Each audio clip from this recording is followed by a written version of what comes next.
Ils ont menti pendant des décennies sans jamais trembler. Je l'ai compris le jour où Julien a prononcé cette phrase, presque à voix basse, comme on parle d'un détail sans importance. Nous étions dans le salon, en fin d'après, à midi. La lumière d'hiver filtrait à travers les rideaux, donnant à la pièce cette couleur pâle que je connaissais par cœur. J'étais assise dans mon fauteuil, celui que j'utilisais depuis des années, et je feuilletais distraitement un vieux magazine. Julien ne me regardait pas.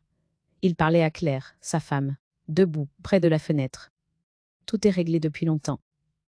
Elle ne saura jamais. Et même si elle savait, elle ne comprendrait pas. Je n'ai pas bougé. Pas un geste. Pas un souffle de trop. J'ai senti mon cœur ralentir, comme s'il cherchait à se protéger. Ce n'était pas la peur. C'était autre chose. Une lucidité brutale. Claire a répondu quelque chose que je n'ai pas entièrement entendu. Sa voix était calme, assurée. Elle n'avait pas peur. Aucun d'eux n'avait peur. C'est cela qui m'a frappé le plus. Il parlait de moi comme d'une certitude acquise, comme d'un élément maîtrisé. Je me suis raqué la gorge. Ils se sont retournés d'un même mouvement. Julien a souri, ce sourire un peu trop rapide qu'il utilisait quand il fallait masquer un malaise. « Tu as besoin de quelque chose, maman ?» Sa voix était douce. Trop douce. Celle qu'on réserve aux personnes qu'on ne veut pas contrarier, mais qu'on n'écoute plus vraiment. « Non. » je répondu. Je voulais juste savoir de quoi vous parliez. Il y a eu un silence. Pas long, mais suffisant pour comprendre. De choses compliquées, a dit Claire. Des papiers. Tu sais bien, ce genre de choses, c'est lourd. Toujours les papiers. Toujours cette excuse vague, pratique, impossible à contester sans passer pour paranoïaque ou ingrate. Je n'ai pas insisté. Je me suis contentée de hocher la tête. Ils ont repris leur conversation, un peu plus bas. Comme si je n'étais déjà plus là. Ce soir, j'ai compris que le mensonge ne datait pas d'hier. Il était ancien, solide, installé depuis si longtemps qu'il faisait partie du décor. Je suis montée me coucher tôt. Pas parce que j'étais fatiguée, mais parce que je ne voulais plus entendre leur voix. Dans la chambre, j'ai fermé la porte doucement. Je me suis assise sur le bord du lit, les mains posées sur mes genoux. André me disait souvent que je réfléchissais trop, que je devais faire confiance. André est mort depuis 4 ans. Et pourtant, son absence continuait de remplir la pièce. Je me suis demandé depuis quand exactement il me mentait. Des années, sans doute. Peut-être depuis toujours. Je repensais à ces moments où l'on me disait de ne pas m'inquiéter. À ces décisions prises sans moi. À ces regards échangés quand je posais une question précise. J'avais tout vu, sans vouloir assembler les pièces. Parce que croire, c'est parfois plus confortable que savoir. Cette nuit je n'ai pas dormi. Pas une minute. Je regardais le plafond, comme si les réponses allaient s'y inscrire d'elles-mêmes. Je sentais monter en moi une douleur étrange, mais maîtrisée. Une douleur sans larmes. Ce qui me faisait le plus mal, ce n'était pas l'idée d'avoir été trompée. C'était la certitude qu'ils n'avaient jamais tremblé en le faisant. Pas un doute, pas une hésitation. Ils avaient menti avec constance, avec méthode, presque avec bienveillance. Comme on ment à un enfant pour son bien. Le lendemain matin, j'ai préparé le petit à déjeuner comme d'habitude. J'ai mis la table. J'ai fait le café. Julien est arrivé, détendu. Claire aussi, ils parlaient de leur journée, de choses sans importance. Personne ne m'a regardé autrement. C'est là que j'ai compris que, pour eux, rien n'avait changé. Le mensonge continuait. Fluide, naturel. Moi, en revanche, je n'étais plus la même. Je ne ressentais pas encore de colère. Pas de désir de revanche. Seulement une prise de conscience lente, mais irréversible. Quelque chose venait de se fissurer, et je savais que je ne pourrais plus jamais revenir à l'ignorance. Je les observais. Leurs gestes, leur assurance, leur tranquillité. Ils avaient bâti leur sécurité sur mon silence. Et pour la première fois de ma vie, je me suis posé une question que je n'avais jamais osé formuler. Et si ce silence ne me protégeait plus? Et s'il les protégeait, eux? Ce jour-là, sans bruit, sans scène, sans menace, j'ai cessé d'être naïve. Je ne savais pas encore comment, ni quand, mais je savais une chose avec une clarté douloureuse. Ils avaient menti pendant des décennies sans jamais trembler. Moi, je venais juste d'ouvrir les yeux. Avant ce moment précis, avant cette phrase entendue presque par hasard, il y avait eu une vie entière construite sans soupçon. Une vie ordinaire, patiente, faite de gestes répétés et de renoncements silencieux. Une vie que je croyais solide parce qu'elle avait duré. Je suis née dans un milieu où l'on ne posait pas trop de questions. On faisait confiance. On avançait. Ma mère disait souvent que l'amour se prouve par ce qu'on supporte. J'ai grandi avec cette idée, sans jamais la remettre en cause. Être une bonne fille, plus tard une bonne épouse, puis une bonne mère, c'était tenir bon, même quand cela coûtait. Quand j'ai rencontré André, j'avais cette confiance à là dans le regard. Il était rassurant, organisé, sûr de lui. Il parlait de projets, de stabilité, d'avenir. Je me suis sentie protégée. Et j'ai confondu cette protection avec un partage équitable.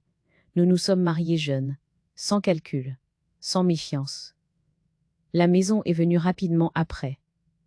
Une vieille bâtisse à retaper, trop grande, trop ambitieuse peut-être, mais qui nous donnait l'impression d'ancrer quelque chose de durable. J'y ai mis mes économies. J'y ai mis mon énergie. J'y ai mis mes rêves. J'ai travaillé, puis j'ai arrêté, puis j'ai repris. Toujours en fonction des besoins de la famille. Quand André a voulu développer son activité, j'ai accepté de me mettre en retrait. Je gérais l'intendance, les enfants, les comptes du quotidien. Lui s'occupait des grandes décisions. Cela me semblait logique, naturel. Julien est né le premier. Puis Laurent, puis Élodie, 3 enfants autour desquels toute ma vie s'est organisée. Je mesurais mes journées en fonction de leurs horaires, de leurs besoins, de leur silence aussi. Je ne comptais plus les heures. Je croyais investir dans quelque chose de sûr. André travaillait beaucoup. Il rentrait tard. Il parlait de dossiers, de contrats, de montages que je comprenais mal. Quand je posais des questions, il me répondait que tout était sous contrôle. Qu'il gérait, qu'il savait ce qu'il faisait. Je le croyais. Je me souviens encore de ce rendez-vous chez le notaire, il y a des décennies. André m'avait demandé de signer des papiers. Rien d'important, disait-il. Des formalités. Des protections pour l'avenir. J'étais fatiguée, pressée de rentrer, préoccupée par les enfants. Je n'ai pas tout lu. J'ai signé. Ce geste, si banal à l'époque, venait de traverser les années pour me revenir comme un boomerang silencieux. La vie a continué. Les enfants ont grandi. Les études, les départs, les retours occasionnels. J'étais fière d'eux. Je me disais que nous avions réussi. La maison était pleine de souvenirs. Chaque pièce racontait un morceau de notre histoire. Avec le recul, je vois les détails que j'ai ignorés. Les décisions prises sans moi. Les phrases vagues quand je demandais des précisions. Les documents rangés trop vite. Les silences trop bien huilés. Mais je ne voulais pas voir. Parce que voir aurait impliqué de remettre en question tout ce sur quoi j'avais bâti ma vie. Et à un certain âge, on préfère parfois croire que tout tient encore, même quand les fondations commencent à se fissurer. André a vieilli. Il est devenu plus secret. Parfois inquiet. Il me regardait longuement, comme s'il hésitait à parler. Je pensais que c'était la fatigue. Je n'imaginais pas que c'était le poids d'un mensonge trop ancien. Quand il est mort, j'ai cru que les zones d'ombre mourraient avec lui, que ce qui n'avait pas été dit resterait à jamais enfoui. Je me trompais, parce que certains mensonges ne disparaissent pas. Ils attendent. Ils se transmettent. Ils s'installent dans les habitudes, dans les regards, dans les non-dits. Et pendant toutes ces années, pendant que je vivais cette vie que je croyais simple et honnête, ils apprenaient à mentir sans trembler. Moi, je ne savais pas encore que cette ignorance n'était pas une protection. C'était une mise à l'écart soigneusement organisée. Et ce passé, que je regardais avec fierté, commençait doucement à changer de visage. Les premiers signes de rejet n'ont pas été violents. Ils ne le sont presque jamais. Ils se sont installés lentement, avec une précision sournoise, comme si quelqu'un avait appris à me retirer de la scène, sans, jamais me pousser dehors. Au début, je n'ai rien nommé. J'ai tout excusé. Claire venait d'entrer dans la famille. Je me suis appliquée à bien faire. À lui laisser de la place. À ne pas m'imposer. Je pensais qu'une belle mère devait être discrète, presque transparente, pour ne pas gêner l'équilibre d'un jeune couple. Cette transparence, je l'avais déjà pratiquée toute ma vie. Elle ne me faisait pas peur. Claire parlait doucement. Toujours. Elle souriait souvent. Trop souvent. Elle avait cette manière de dire des choses apparemment bienveillantes, mais qui, une fois posées, ne vous quittait plus. Tu devrais te ménager davantage. Cette maison est grande pour toi toute seule. Tu sais, à ton âge, on se fatigue plus vite. Rien d'agressif. Rien que je puisse relever sans passer pour susceptible. Pourtant, à chaque phrase, je sentais ma place se réduire, imperceptiblement. Julien a commencé à changer lui aussi. Lentement. Il ne me demandait plus mon avis. Il m'informait. Ou plutôt, il m'expliquait après coup. Des décisions semblaient déjà prises quand j'en entendais parler. Quand je posais une question précise, il me répondait par des généralités.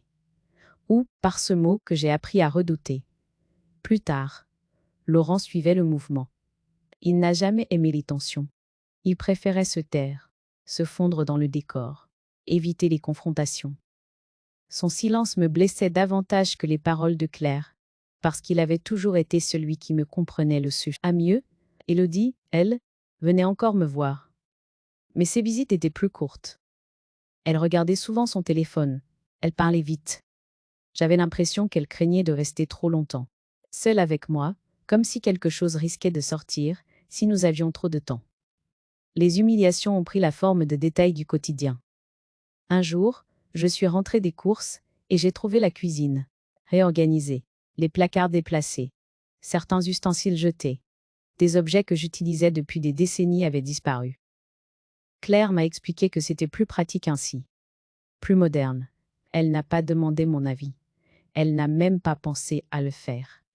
Une autre fois, au cours d'un repas de famille, elle a demandé, devant tout le monde, combien de temps je comptais encore rester dans cette maison. La question était posée calmement, presque innocemment. Mais le silence qui a suivi m'a brûlé plus que n'importe quel reproche. J'ai souri. J'ai répondu vaguement. J'ai fait comme si je n'avais pas compris. À Noël, ma nappe brodée, celle que je sortais chaque année, a été remplacée par une nappe neuve, blanche, sans histoire. Claire a dit que l'ancienne faisait triste. Trop chargée de souvenirs. Julien a approuvé d'un signe de tête. Je me suis tue. Un soir, croyant que je dormais, j'ai entendu Julien dire à sa femme que je devenais fatigante, que je répétais souvent les mêmes histoires, que je radotais.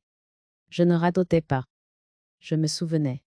Je me souvenais des sacrifices, des choix, des signatures, des années passées à tenir cette maison debout pendant que d'autres construisaient ailleurs. Mais je n'ai rien dit. Parce que répondre aurait déclenché un conflit que je n'étais pas prête à affronter. Je continuais à faire ce que j'avais toujours fait. Recevoir. Préparer. Attendre. Peu à peu, je suis devenue invisible. On parlait devant moi comme si je n'étais pas là. On décidait de travaux, de projets, de changements importants sans me consulter. On me demandait de garder les petits-enfants, jamais mon avis. On me parlait comme à une évidence, pas comme à une personne. Je sentais que quelque chose m'échappait, mais je refusais encore de mettre des mots dessus. Parce que mettre des mots, c'était risquer de perdre ce qui restait de famille. Je croyais que le silence protégeait. Je croyais que me taire était une preuve d'amour. Une manière de préserver l'harmonie. Je ne comprenais pas encore que ce silence-là ne me protégeait pas. Il me rendait disponible, déplaçable, négociable. Chaque petite humiliation, prise seule, semblait insignifiante. Mais mise bout à bout, elle dessinait une vérité que je ne voulais pas encore regarder. Je n'étais plus au centre de cette famille. Je n'étais même plus en périphérie. J'étais devenue une variable qu'on ajuste. Et je continuais de me taire, persuadée que parler serait pire que tout perdre. Je n'avais pas encore compris que ce que je perdais, jour après jour, ce n'était pas leur amour. C'était moi. La goutte d'eau n'est pas arrivée avec fracas. Elle n'a pas pris la forme d'une dispute, ni d'une phrase trop dure. Elle est venue un matin ordinaire, enveloppée de papiers administratifs, comme si l'injustice avait décidé de se présenter. Avec des gants, je me souviens du ciel ce jour-là, bas, uniforme, sans menace apparente. J'avais prévu de ranger un placard, de préparer le déjeuner tranquillement. Rien qui annonce un basculement. L'enveloppe était posée sur la table, parmi d'autres courriers. Je l'ai ouverte sans méfiance. Un avis fiscal. Je l'ai parcouru distraitement, jusqu'à ce que mon regard s'arrête sur une ligne précise. Une ligne qui n'aurait jamais dû être là. Le propriétaire déclaré du bien n'était pas moi. J'ai relu, lentement. Puis encore. J'ai pensé à une erreur, une confusion. Quelque chose que l'on corrige d'un coup de téléphone.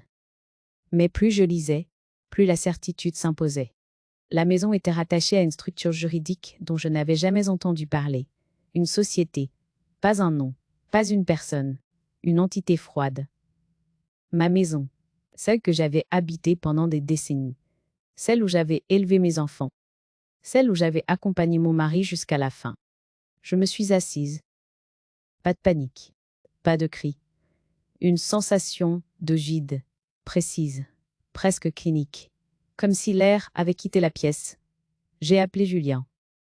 Il a répondu rapidement. Trop rapidement. Je lui ai lu la ligne qui me posait problème. Il y a eu un silence, très court, mais suffisant pour comprendre. Ce sont des papiers. Ne t'inquiète pas. Cette phrase-là, je l'avais entendue trop souvent. Elle servait à refermer les questions. À me maintenir à distance. Je lui ai demandé s'il pouvait passer. Il a hésité, puis accepté. Sa voix avait changé. Plus prudente, plus fermée. Après avoir raccroché, j'ai appelé Élodie. Sa réaction a été différente. Trop vive. Elle a dit qu'elle ne savait pas. Mais je l'ai senti mentir. Pas par cruauté. Par peur. Ils savaient. Tous. J'ai raccroché sans répondre. J'ai posé l'enveloppe au centre de la table, comme une preuve qu'on n'ose pas encore toucher. Puis je me suis dirigée vers l'armoire, où je conservais les papiers importants. Une vieille boîte en métal, cabossée, héritée de ma mère. J'y gardais le livret de famille, des factures anciennes, quelques documents notariés. J'ai cherché l'acte de propriété. Il n'y était pas. Je n'ai pas paniqué. Pas encore. J'ai vidé la boîte sur la table. Les papiers se sont étalés comme une mémoire désordonnée. Tout était là. Sauf ce document précis. Celui qui prouvait que cette maison avait été la mienne. Quelqu'un était passé par là. Quelqu'un avait pris ce papier. Sans me prévenir. Sans me demander. Je me suis sentie déplacée.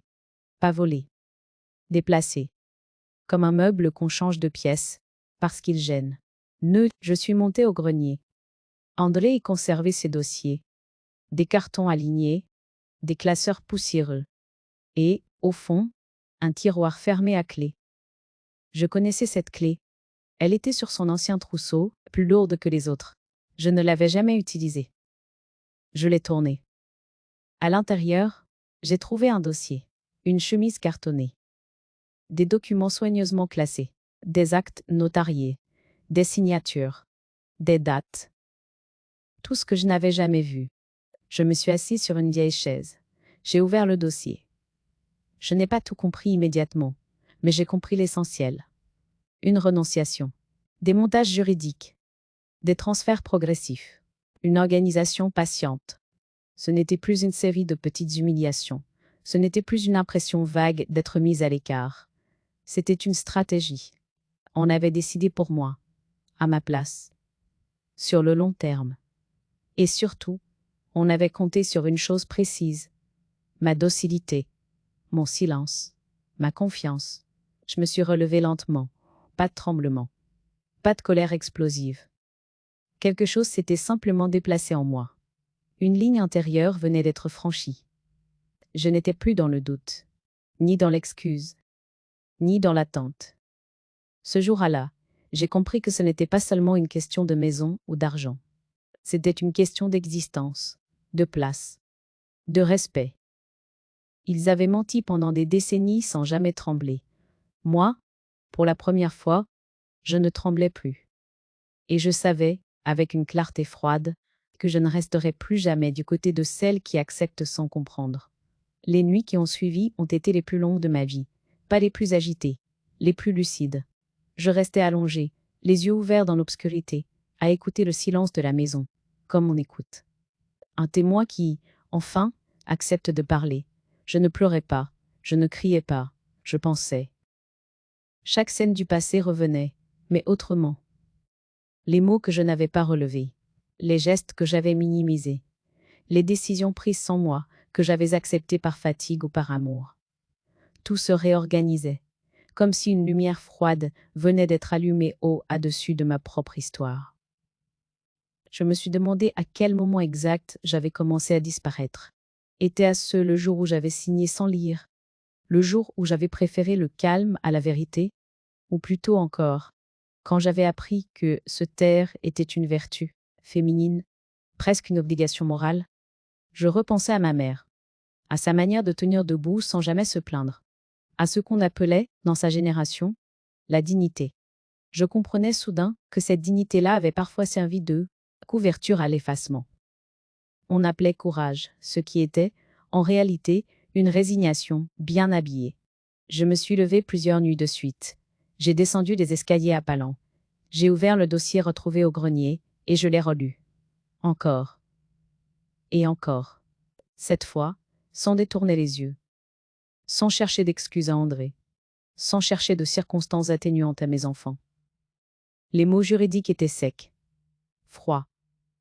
Mais ils avaient une qualité que je n'avais plus rencontrée depuis longtemps. Ils ne mentaient pas. Ils disaient ce qui avait été fait. Quand, comment, par qui, et surtout, ce qui ne m'avait jamais été expliqué. Je me suis alors mise à écrire. Pas pour me plaindre, pas pour me libérer émotionnellement, j'ai écrit pour comprendre. J'ai acheté un carnet banal, bleu, sans prétention. J'y ai noté des dates, des faits, des souvenirs précis. Rien de flou, rien d'exagéré. L'année de la signature. Les moments où l'on m'a dit de ne pas m'inquiéter. Les premières remarques de Claire sur la maison. Les silences de Julien. Les regards fuyants d'Élodie. En mettant tout cela à plat, quelque chose s'est produit. Ce n'était plus un brouillard émotionnel, c'était une chronologie. Et une chronologie, cela se travaille. Je me suis surprise à ressentir moins de colère que je ne l'aurais cru. À la place, une détermination calme, presque méthodique, comme si une partie de moi, longtemps endormie, avait enfin repris la direction. Je ne voulais plus rester seule avec ces questions. Alors, discrètement, sans prévenir personne, j'ai commencé à consulter. Pas pour attaquer. Pour savoir. La première personne à qui j'ai parlé n'était ni un avocat, ni un notaire. C'était une femme. Une ancienne connaissance, rencontrée autrefois dans un contexte professionnel. Elle avait vécu une histoire de dépossession semblable à la mienne. Elle m'a écouté longtemps, sans m'interrompre. Puis elle a dit une phrase simple, presque banale. « Tu as le droit de comprendre ce qui t'a été fait. » Ces mots ont agi comme une permission que je ne m'étais jamais accordée. Ensuite, j'ai pris rendez-vous avec un notaire. Pas celui de mon mari. Pas quelqu'un de lié à la famille. Une professionnelle recommandée pour sa rigueur et sa discrétion. Dans son bureau, j'ai posé le dossier sur la table. J'ai observé son visage pendant qu'elle lisait. Elle ne montrait rien, mais ses silences étaient éloquents. Elle ne m'a pas parlé de vengeance. Elle m'a parlé de consentement, de clarté, d'obligation d'information. Elle m'a expliqué que signer ne suffit pas toujours à rendre un acte juste. Que l'absence de compréhension peut être déterminante. Je l'écoutais attentivement. Je prenais des notes. Je posais des questions précises. À cet instant, je n'étais plus une femme blessée. J'étais une femme qui s'informait. En sortant de son bureau, j'ai respiré profondément. L'air semblait plus froid, mais plus pur. Je savais que rien ne serait simple, que rien ne serait rapide. Mais je savais aussi que rester immobile aurait été pire que tout. Je ne cherchais plus à sauver l'image de la famille. Je cherchais à me sauver moi-même. Ce soir, en refermant mon carnet, j'ai compris quelque chose d'essentiel. Le silence n'est pas toujours une faiblesse, mais il devient une faute quand il sert uniquement à protéger ceux qui abusent de votre confiance. Je n'étais pas encore dans l'action visible, pas encore dans la confrontation. Mais intérieurement, quelque chose avait changé de camp. Je n'étais plus du côté de celles qui subissent en espérant que cela passe. J'étais entrée, sans bruit, dans le temps de la décision. À partir de ce moment-là, j'ai cessé de parler. Pas par peur, par discipline. Les mots, désormais, devaient rester rangés, comme des pièces qu'on garde au fond d'une poche, jusqu'au moment exact où elles auront une valeur. Je n'ai rien changé à mes habitudes visibles. Je continuais à répondre poliment, à recevoir quand on me rendait visite, à jouer ce rôle rassurant qu'il connaissait si bien. là où mon calme les confortait. Ils confondaient encore mon silence avec l'acceptation. Cette erreur m'a laissé le temps. La première chose que j'ai faite a été de remettre de l'ordre dans mes affaires personnelles, celles qui n'appartenaient qu'à moi. Mon argent. De petites sommes mises de côté au fil des ans, sans intention précise, presque par réflexe. Je suis allée dans une autre banque, loin de celle que Julien utilisait. J'ai ouvert un compte à mon nom seul. J'ai lu chaque ligne. J'ai posé des questions. J'ai signé en sachant exactement ce que je faisais. Ce simple geste m'a procuré une sensation inattendue. Pas de joie, pas de revanche. Une reprise de contrôle discrète, mais profonde. Comme si je récupérais une partie de moi, que j'avais longtemps laissée en sommeil. Ensuite, j'ai dressé l'inventaire de ce qui m'appartenait réellement. Les bijoux hérités de ma mère. Les meubles achetés avec mon salaire. Les papiers d'un petit terrain que mon père m'avait laissé et que personne ne mentionnait jamais. J'ai tout noté dans mon carnet bleu, avec des dates, des preuves, des estimations. Chaque objet cessait d'être un souvenir flou pour devenir un élément concret. Une trace. Une preuve d'existence. Avec la notaire, j'ai avancé lentement. Mais elle parlait peu, mais précisément. Elle ne promettait rien. Elle expliquait. Elle rappelait les délais, les risques, les limites. Elle m'a surtout répété une chose essentielle. Le droit n'aime ni la précipitation ni l'émotion. Il exige de la constance. Nous avons commencé à préparer un testament. Pas comme une menace, ni comme un règlement de compte, mais comme un acte de cohérence. J'y ai réfléchi longtemps. Très longtemps. Parce que décider de transmettre autrement, ce n'est pas renoncer à l'amour. C'est refuser qu'il soit utilisé contre soi. J'ai introduit des clauses claires, des protections, des conditions. J'ai aussi décidé qu'une partie de ce que je laisserais irait à une association. Une manière de détourner le cycle de la dépossession. De redonner à d'autres femmes ce qu'on m'avait retiré sans bruit. En parallèle, j'ai pris rendez-vous avec un avocat. Un homme calme, précis, qui ne haussait jamais la voix. Il a étudié le dossier avec attention. Il a posé des questions ciblées. Il n'a pas exprimé d'indignation inutile. Il parlait de faits, de procédures, de possibilités. Il m'a dit une phrase qui m'est restée. Le droit ne punit pas l'émotion. Il rétablit l'équilibre quand on lui en donne les moyens. Alors, je lui ai donné ces moyens. J'ai rassemblé des documents anciens. Demandé des copies. Retrouvé des relevés, des correspondances, des éléments que j'avais autrefois jugés secondaires. J'ai écrit des lettres recommandées. J'ai noté les réponses, les délais, les silences aussi. Chaque démarche renforçait ma position, mais surtout ma clarté intérieure. Je ne me sentais plus dans l'attente. J'étais dans la construction. À la maison, rien ne transparaissait. Claire continuait à me parler comme avant. Julien aussi. Il n'imaginait pas que, pendant qu'il croyait le temps figé, chaque jour travaillait pour moi. Le soir, je relisais mes notes. J'enlevais les phrases inutiles. Je gardais les faits. Je faisais taire l'émotion quand elle débordait. Ce n'était pas une revanche impulsive. C'était une reconquête patiente. Je savais que le moment viendrait. Pas parce que je le provoquerais bruyamment, mais parce qu'un mensonge, même ancien, finit toujours par exiger un règlement. Et cette fois, je serais prête. Je n'attendais plus qu'on me comprenne. Je n'espérais plus d'excuses. J'avais cessé de chercher leur regard. Je préparais quelque chose de plus solide. Le jour où tout serait posé sur la table, je n'aurais pas besoin de parler longtemps. Les documents parleraient pour moi. Les signatures, les dates, les preuves. Eux s'attendaient encore à des larmes. Ils trouveraient une femme calme, informée, debout. Et dans ce silence devenu stratégique, je sentais une certitude nouvelle s'installer. Je n'étais plus pressée. Parce que, désormais, le temps ne jouait plus contre moi. La confrontation n'est pas arrivée comme une tempête. Elle a pris la forme d'un rendez-vous ordinaire, presque banal. Un déjeuner proposé par Julien, un dimanche, avec cette insistance faussement bienveillante qui trahit l'urgence.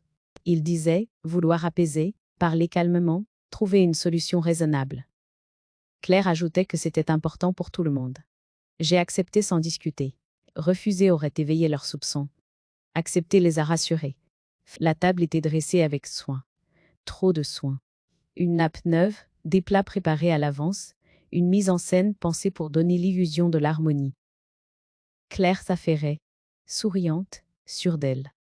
Julien avait ce visage concentré des hommes qui croient encore maîtriser le déroulé d'une discussion. Ils ont commencé par parler d'avenir, de ce qui serait plus simple, plus confortable pour moi.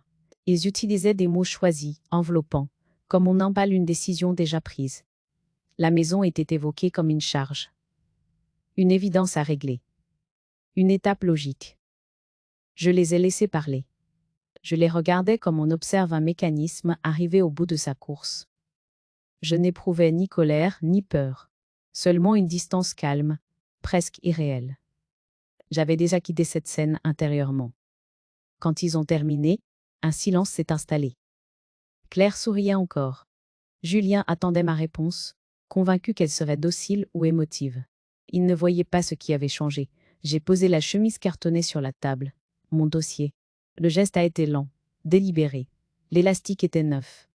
Les feuilles bien alignées. Rien à voir avec les papiers qu'on m'avait cachés. Ceux assis étaient à moi. Julien a pâli. Claire a cessé de sourire. « Qu'est-ce que c'est ?» a demandé Julien. J'ai répondu simplement que c'était les faits. Rien de plus. Rien de moins. Claire a tenté un rire nerveux. Elle parlait de malentendus, de complications inutiles, de mon âge. Elle cherchait à reprendre la main avec des mots familiers. Je n'ai pas réagi. J'ai ouvert le dossier. J'ai sorti les documents un à un. Les actes.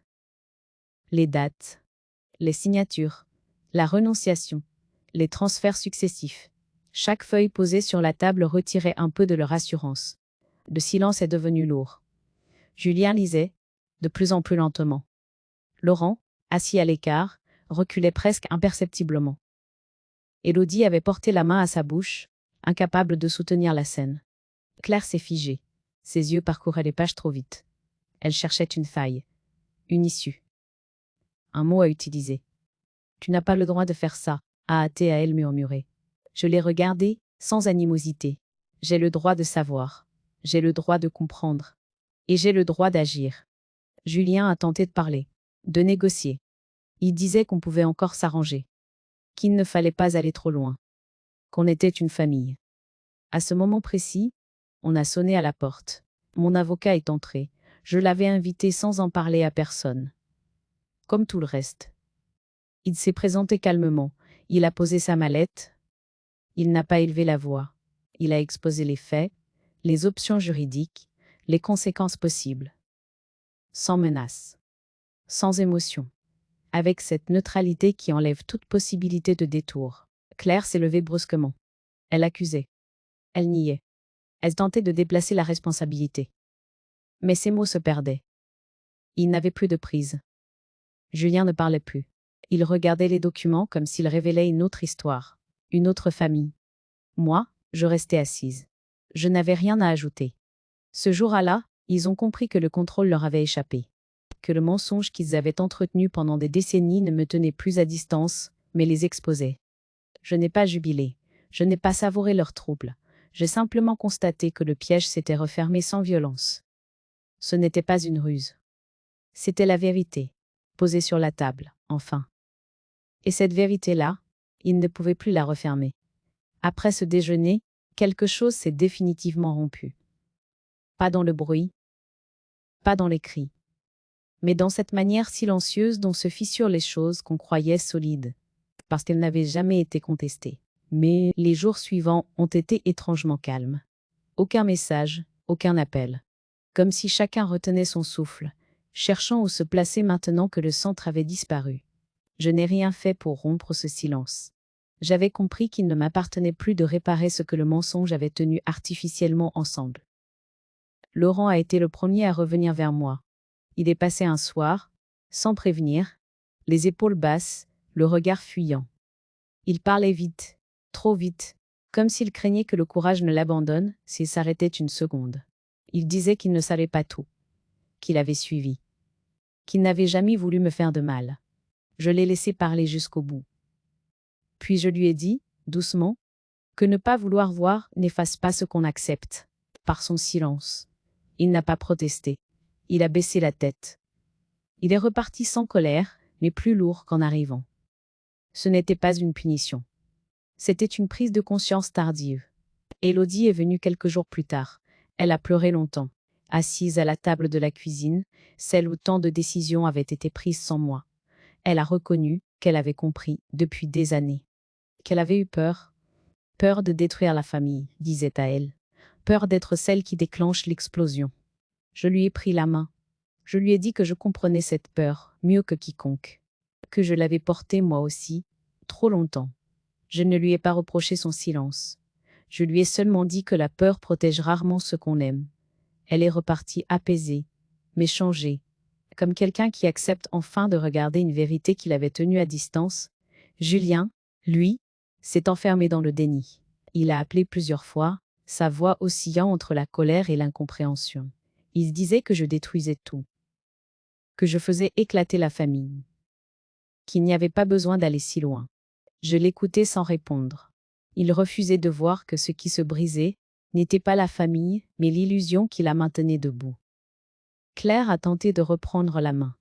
Ses messages étaient longs, structurés, presque juridiques. Elle parlait de contexte, d'intention, de sacrifice. Elle se présentait comme une victime d'un passé qui la dépassait, cherchant à déplacer le centre de gravité. Elle aidait à m'entraîner sur le terrain de la confusion et de la culpabilité. Je ne sais pas répondu. Ce silence-là n'était plus une faiblesse. C'était une frontière. Peu à peu, les alliances se sont défaites. Julien a commencé à douter de Claire. Il lui reprochait de ne pas lui avoir tout dit. Elle lui reprochait de ne pas l'avoir protégée. Les mots devenaient plus durs, plus précis. Ce qui avait été soigneusement dissimulé remontait à la surface, sans que j'aie besoin d'intervenir. Les démarches juridiques ont suivi leur cours. Courrier, rendez-vous, échange formel. Tout avançait, lentement, méthodiquement. Mon avocat procédait sans précipitation, démontant patiemment un mécanisme trop serré. Je me sentais à distance de ces procédures, comme si je n'étais plus au cœur du conflit, mais sur le côté, témoin d'un mouvement que je n'avais fait que déclencher. La maison elle-même avait changé de visage. Elle n'était plus un refuge. Elle était devenue un lieu de passage, presque étranger. Les murs semblaient retenir des conversations anciennes. Je n'y ressentais plus ni colère, ni attachement profond, seulement une fatigue douce, celle qui accompagne la fin d'un long effort. J'ai compris alors que je n'avais jamais voulu gagner contre eux. Je voulais sortir. Sortir du rôle de la mère qu'on utilise, de la femme qu'on informe trop tard, de la présence qu'on tolère tant qu'elle ne dérange pas. La famille, telle que je l'avais connue, se désagrégeait. Mais ce n'était pas une destruction brutale. C'était une révélation. Les fissures étaient anciennes. Je n'avais fait qu'enlever le voile. Certains m'ont accusé d'avoir brisé l'équilibre. D'autres ont compris que cet équilibre m'avait écrasé. Moi, je ne cherchais plus à convaincre. Je regardais ce chaos comme on regarde une maison qu'on s'apprête à quitter. On reconnaît les pièces, on se souvient, mais on ne s'y projette plus. La vérité avait fait son travail. Elle avait redistribué les rôles, révélé les loyautés fragiles, exposé les lâchetés et les calculs. Et au milieu de cet éclatement familial, pour la première fois depuis longtemps, je ne me sentais plus responsable de réparer. Je me sentais prête à partir. Pas dans la colère. Dans la lucidité. La décision de partir ne s'est pas imposée dans un moment de colère, ni dans une fuite précipitée. Elle est venue comme viennent les choses irréversibles, lentement, clairement, sans agitation. J'avais compris que, même si le droit me protégeait désormais, rester dans cette maison serait une manière de prolonger une histoire qui avait déjà trop duré. Je n'ai rien annoncé. Je n'ai pas demandé l'avis de mes enfants. Pas par rancune, mais parce que je n'avais plus besoin d'autorisation. Pendant toute une vie, j'avais attendu qu'on me dise quand parler, quand signer, quand me taire. Cette fois, la décision m'appartenait entièrement. J'ai choisi la mère, pas par romantisme, mais parce que la mère n'exige rien. Elle ne vous demande pas d'expliquer votre passé, ni de justifier vos choix. Elle est là, vaste, indifférente, honnête. Elle m'offrait ce que je cherchais, un espace où je pouvais respirer sans être observée. J'ai trouvé un petit appartement au 2e étage, simple, lumineux, avec un balcon étroit d'où l'on voyait l'horizon. Rien de luxueux, rien de symbolique, Juste un endroit à taille humaine, à ma mesure. Le jour du départ, j'ai fait mes valises sans nostalgie excessive. Une valise de vêtements, quelques livres, des photos anciennes et mon carnet bleu. J'ai laissé derrière moi des meubles, des objets, des habitudes que j'avais longtemps crues indispensables. En réalité, ils avaient surtout servi à me retenir. Quand j'ai fermé la porte pour la dernière fois, je n'ai pas pleuré. J'ai posé les clés sur la table, doucement, comme on dépose un objet qui a rempli sa fonction. Cette maison avait contenu toute une vie. Elle n'avait pas à contenir la suite. Les premiers jours ont été étrangement calmes. Un calme neuf, presque déstabilisant. Je me levais tôt, sans réveil. Je préparais mon café. Je m'asseyais sur le balcon et je regardais la lumière changer sans penser à ce que je devais faire pour quelqu'un d'autre. Personne ne me connaissait ici. Personne ne me rappelait ce que j'avais été. Cette absence de regard était un soulagement inattendu. Eh bien, j'ai redécouvert des plaisirs modestes. Marcher le long de la plage sans but précis. Acheter du pain frais le matin. Choisir des fleurs sans raison particulière. J'avançais lentement, comme si mon corps devait apprendre un nouveau rythme, débarrassé de la tension accumulée pendant des décennies. Le soir, je lisais. J'écrivais aussi. Pas pour constituer un dossier, pas pour me défendre. J'écrivais pour moi, des pensées que je n'avais jamais formulées, des questions que j'avais toujours repoussées. Je ne cherchais pas forcément des réponses. Il suffisait de leur donner une place. Ma famille continuait d'exister, mais à distance. Laurent m'a envoyé un message bref. Il me demandait si tout allait bien. J'ai répondu que oui. C'était vrai. Cette vérité-là ne demandait pas d'explication. Élodie m'a appelé plusieurs fois. Mais nous parlions de choses simples. Le temps, son travail, la vie quotidienne. Aucun mot sur ce qui avait explosé entre nous. Pas encore. Peut-être plus tard. J'avais compris que certaines réparations ne se font qu'avec le temps, ou pas du tout. Julien est resté silencieux. Je ne savais pas si c'était de la colère, de la honte ou de la confusion. Je n'ai pas cherché à le savoir. Il y a des silences qui doivent être respectés pour ne pas devenir de nouvelles blessures. Claire avait disparu de mon paysage. Je ne cherchais plus à suivre ses traces, ni réelles, ni imaginaires. J'avais passé trop d'années à essayer de comprendre les autres, à anticiper leurs réactions, à porter leurs peurs. Il était temps de me comprendre moi-même. Ici, je n'étais plus la gardienne de l'équilibre familial. Je n'étais plus celle qui arrange, qui amortit, qui s'efface pour éviter le conflit. J'existais, sans rôle imposé, sans scénario à tenir. Je pensais parfois au pardon. Pas comme à une obligation morale, mais comme à une possibilité lointaine. Le pardon, s'il venait, ne serait ni un oubli ni un retour en arrière. Il serait simplement un moyen de ne pas transporter la colère plus loin que nécessaire. Je pensais aussi à André, à ses silences, à ses choix. La douleur avait changé de forme. Elle n'était plus brûlante. Elle était devenue une tristesse claire, sans amertume. Une vérité acceptée, rangée à sa place. Je n'étais pas devenue une autre femme. J'avais simplement cessé d'être une ombre. Et dans cette vie nouvelle, simple et silencieuse, je comprenais que la vraie victoire n'avait jamais été de gagner contre quelqu'un. La vraie victoire, c'était de vivre enfin, sans mentir, à moi-même. Il m'arrive encore, certains soirs, de m'asseoir face à la mer sans rien faire. Je ne cherche pas à réfléchir, ni à me souvenir volontairement. Je laisse simplement le jour s'éteindre, lentement, comme on ferme un livre qu'on a mis des années à lire sans en comprendre le sens. Dans cette lumière qui baisse, le passé revient parfois. Pas comme une attaque, plutôt comme une présence lointaine, enfin à sa juste distance.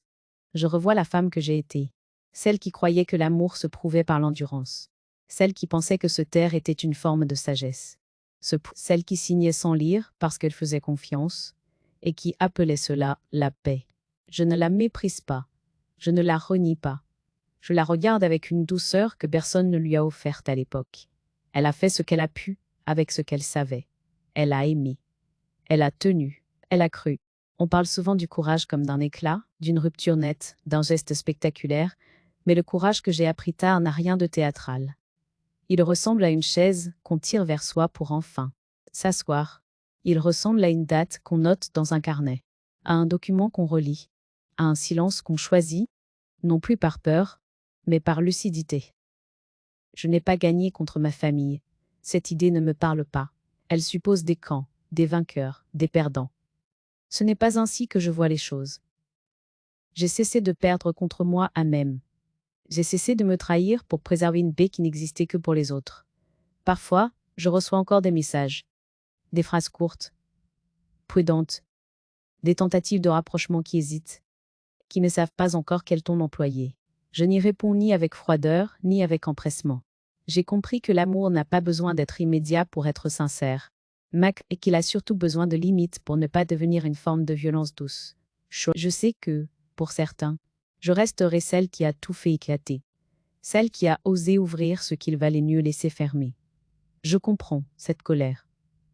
Quand une vérité, longtemps étouffée, surgit, elle donne l'impression de détruire ce qui tenait encore debout.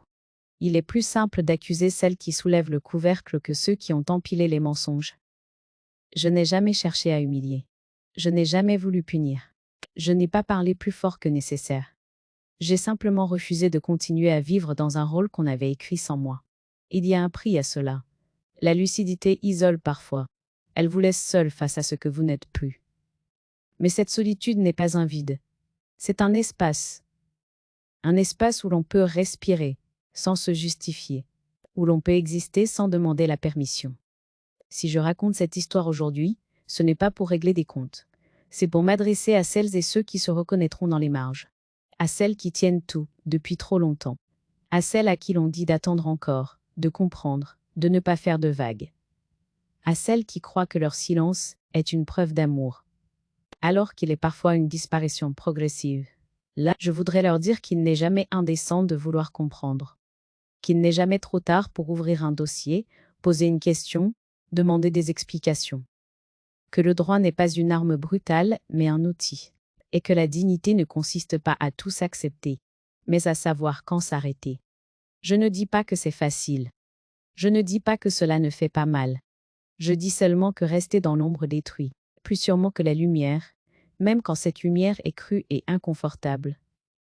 Aujourd'hui, ma vie est simple. Je marche, je lis, j'écris parfois, je choisis. Ce sont des gestes ordinaires, mais ils m'appartiennent entièrement.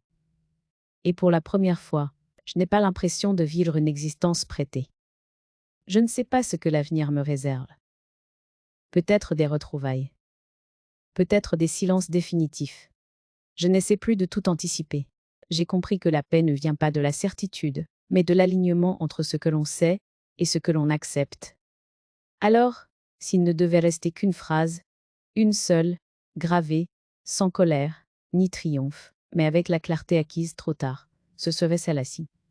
Le silence peut aussi être une forme de justice.